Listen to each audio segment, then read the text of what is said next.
I'm here with Sherrie, Emmons, the winners of the women's long jump. How do you feel? I feel good. You know, it's my first year doing it. I'm excited. Definitely a big accomplishment. So, talk a little bit about how each jump felt, and what were you thinking through each jump? I really just compared myself to her. That was my motivation.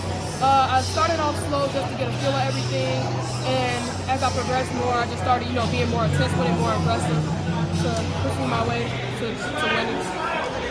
So you talked about you kind of get into the groove. You start out a little slow. You get into it. Talk about how what type of mental fortitude you need to know that your long jumps are going to come later in the jump, like out of your jumps, versus jumping far early.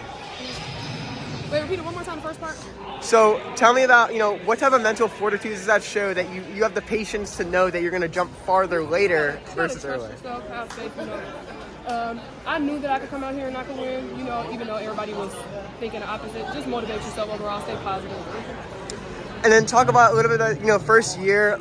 Well, how do you feel about that? I mean, it's a big win, it's a big meet. Yeah, it's definitely a big deal. It's definitely my first year. I was just coming out, just trying something.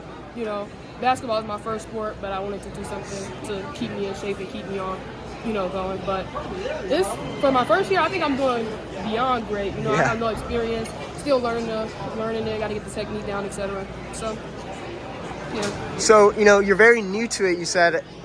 What does this promise for later in the season, thinking about what you could do when you're more experienced, maybe even... I think I'll be able to go very, very far. There's already been coaches and stuff reaching out, just based off this one. And I've been doing it for a month and a half, but I think I can definitely go far with it and get somewhere with it. Thank you.